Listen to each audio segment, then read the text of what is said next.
possession. I'm for legalization of psilocybin mushrooms, and I'm open to the public policy impact of legalizing other substances. Thank you, Mr. Yang. What's up, psychedelic investors? My name's James, and you're watching The Psychedelic Investor. Today we have a little bit of a different episode for you. Usually we talk about companies that are operating within the psychedelic medicines landscape and talk about stock analysis, where we think they're going to go, but today we're going to talk about a prominent New York politician's call to legalize psilocybin. And I am, of course, talking about Andrew Yang. Now, some of you may have surmised watching my previous videos that I am a big fan of Andrew Yang. In fact, I wear his hat every day, and just by the way, this doesn't say math, this stands for Make America Think Harder. And ever since he came on the political scene last year in the campaign for 2020, Andrew Yang has kind of become my political North Star. I really enjoy everything he has to say, and he did not disappoint recently while at a town hall campaigning to be mayor, as with a few other candidates, of course.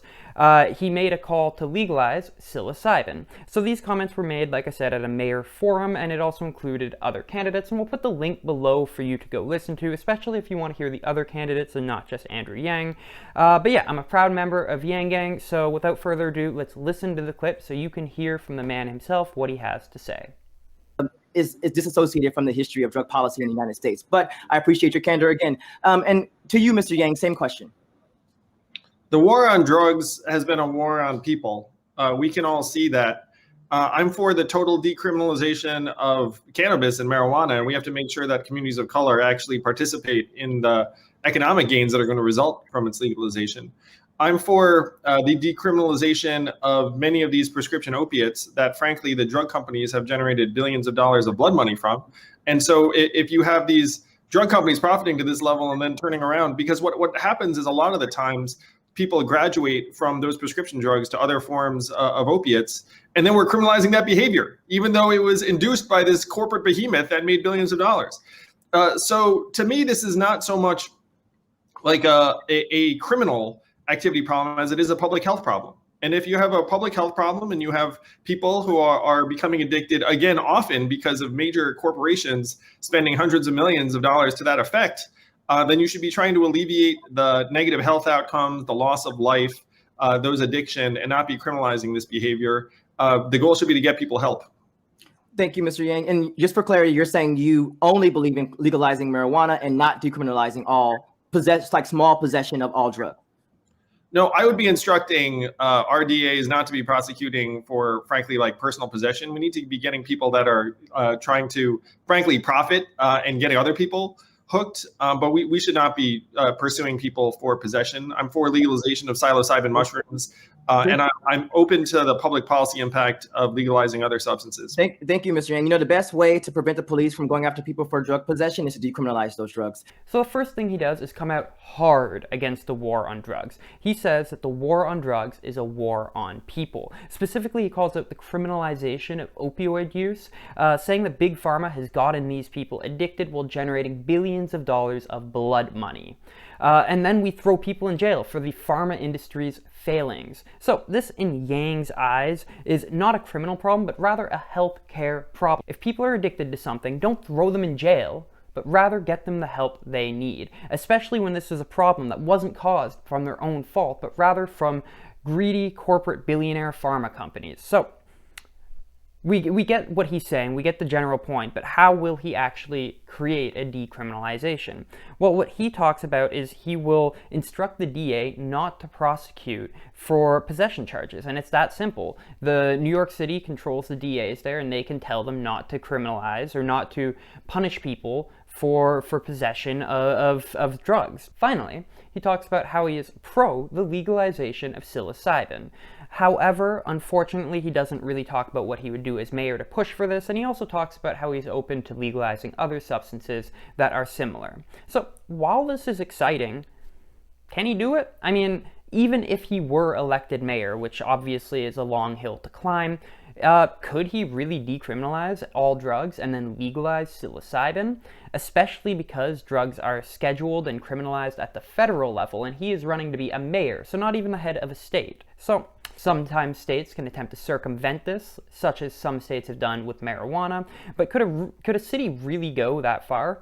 And for this, we're going to split it into two buckets. First, we're going to talk about decriminalization of all drugs, and then we're going to talk about the legalization of psilocybin. So on decriminalization, because the main police force in New York City is the NYPD, the city police force, the mayor could instruct said police to just not arrest people for possession. So yes, it would still be technically illegal at the federal level, but he could instruct the police force not to arrest people for it. And then going further, like Yang said in this clip, he can instruct the DA not to prosecute people who may have still somehow gotten arrested for drug possession. So perhaps this wouldn't technically be a decriminalization, but it would de facto be the case. The main point is that people would not be arrested for putting in their body what they choose to do so, and this in and of itself would be extremely major.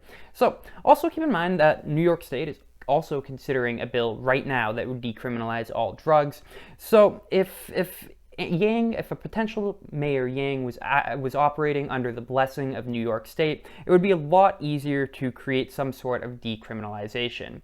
Again though, since federally drug use would still be banned, it would still technically be illegal to consume a drug like LSD in New York State, but practically speaking, you just wouldn't get punished for it. You wouldn't get arrested, you wouldn't get charged, you wouldn't be put in jail. On the topic of legalizing psilocybin, things get a little bit more hairy. It would really be difficult for the city itself to attempt to legalize psilocybin, and frankly, I use the word difficult, but a better word would probably be impossible. Without the support of, at a minimum, the state of New York, Mayor Yang just would not be able to do this. It would be extremely difficult. So maybe he could get some sort of motion passed at City Hall, but realistically it wouldn't go anywhere if at a minimum, the state didn't have its back. Now, having said that, New York City is also contemplating a bill to allow more research into psilocybin right now. So if that were to pass and Andrew Yang were to work collaboratively with the state, then you could imagine a scenario where New York City becomes a world leader in psychedelic research. But again, it wouldn't be legalized recreationally. It would just be lots more research is being done. So to summarize, on the technical legal front, as mayor, Andrew Yang would not be able to technically decriminalize all drugs, but de facto he'd be able to. And when it comes to legalizing psilocybin, there's no chance. As much as I would love to think that Andrew Yang could pull a rabbit out of his hat, it just wouldn't happen, unfortunately. But yeah, again, he could get a de facto decriminalization of all drugs through, which would still be amazing. And perhaps he could work with the state to get more research done into psilocybin in New York City. And actually, I think that's something that would happen. And personally, I'm for the legalization of all psychedelics. I think that you should be able to put any substance that you want as an adult into your body, as long as you're not hurting other people. And I think you should be able to buy these substances legally from government-regulated sources where the quality is assured, and then your tax money will go back to the government, and I believe that Andrew Yang's position is the same. Though again, as mayor of New York, he wouldn't be able to institute this. Nevertheless, it is extremely encouraging that we're starting to see our political leaders come forward and have some courage and do what is right for once. We're so used to our political leaders doing squat all, so it's great to see a trend-setting politician like Andrew Yang maybe will get elected as mayor of one of the largest cities in the United States. And of course, I cannot tell you who to vote for. Hell, I'm not even American, I'm Canadian. What I can tell you to do is, if you're in New York, make sure you're registered to vote. Do your research on the candidates. I often talk about investing in stocks, and we always talk about how you always need to do your own due diligence before you buy a stock. Well, it's the exact same thing before voting. You need to go and do your own due diligence. So if you live in New York, please go research all the candidates. And I know that I'm a big Yang fanboy, but from what I hear, there's actually other candidates in the race who are quite good. So go check them out, go do your own research, and I hope you enjoyed this episode. A little bit different from most of the content we're putting out, but as soon as I saw that Andrew Yang commented on legalizing psilocybin, I knew that I had to make a video on this. It kind of meshes together with the channel that we're doing, because we talk about psychedelic medicines all the time, and really, if any politician were to be the biggest supporter of this, it would probably be Andrew Yang. So yeah, again, I hope you enjoyed this episode. Please like and subscribe if you do. Click on a video you see on your screen now, and yeah, have a good one. This is James signing out. Peace, dogs.